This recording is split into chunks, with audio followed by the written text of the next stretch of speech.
Principal. Complémentaire, Monsieur le député de Marie-Victorin. Monsieur le Président, hier, la vice-première ministre a déclaré ceci, écoutez bien ça.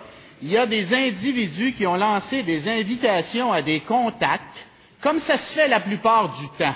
Honnêtement, ce sont des individus qui organisent. Ah oui, des individus. Est-ce qu'on peut savoir quel individu, Madame la vice-première ministre, allez-vous oser vous lever pour répondre à la question? Ou est-ce que si un individu l'appelle, Monsieur le Président, pour participer à une activité de financement, elle va aller s'asseoir avec jusqu'à temps qu'elle ait atteint son 100 000 que le premier ministre lui... Monsieur le ministre délégué aux Finances. Monsieur le Président, qui a contacté les bureaux d'ingénieurs qui ont financé la chef du Parti québécois? Qui a contacté la mineure qui a financé légalement la chef du Parti québécois? Qui a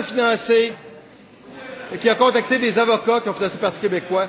Il y a des avocats qui sont péquistes, il y a des avocats qui sont libéraux, il y a peut-être même des avocats qui sont caquistes et Québec solidaire. Et il y en a qui sont caquistes, on le sait. Alors donc, Monsieur le Président, c'est pas vrai qu'au Québec, que les citoyens québécois n'ont pas le droit d'avoir des convictions, de financer en respectant la loi les partis politiques. L'important, c'est que la loi s'applique, que si les gens contreviennent à la loi, qu'ils en subissent les conséquences avec toute la vigueur de la loi. Complémentaire, Monsieur le leader de l'opposition. Complémentaire. Et ils s'applaudissent, Monsieur le Président. Ce qu'on veut savoir du Premier ministre, c'est que là, on a appris que la grande technique qu'ils ont trouvée pour rencontrer les 100 000 $, c'est sous-traiter leur financement aux firmes d'ingénierie puis aux compagnies. Formidable. D'ailleurs, quelques jours après, le 16 avril 2009, il y a un autre petit déjeuner qui a rapporté 64 000 personnes au Parti libéral. 64 000 $, pardon. Ce que je veux savoir du Premier ministre aujourd'hui, parce qu'on ne l'a pas encore entendu, est-ce qu'il condamne la pratique qui veut que le Parti libéral sous-traite ses cocktails de financement aux firmes d'ingénierie? Monsieur le ministre délégué aux Finances. Monsieur le Président, c'est assez étonnant d'entendre celui qui pose la question, le leader de l'opposition officielle et député de Chicoutimi, commencer à faire toutes sortes de supputations. Est-ce que dans son cas, son frère, qui travaille chez Pascal Martineau, qui a le droit d'avoir ses convictions politiques, je respecte ça. Et on constate que 48 de ses collègues qui ont contribué au Parti québécois pour 153 452 $ depuis 2003. Je ne veux pas supposer quelque chose d'illégal là. S'il vous plaît.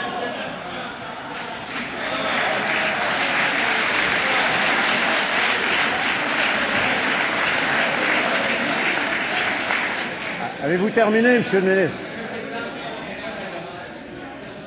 S'il vous plaît, Monsieur le leader de l'opposition. Poser une question précise au Premier ministre, puis je tiens à dire que mon frère ne fait pas partie de la mafia. C'est pas une question de règlement. Avez-vous terminé, Monsieur le ministre? Ah, s'il vous plaît. Non, j'ai dit que non, c'était pas. J'ai dit que non, c'était pas une question de règlement. J'invite le ministre à continuer sa réponse.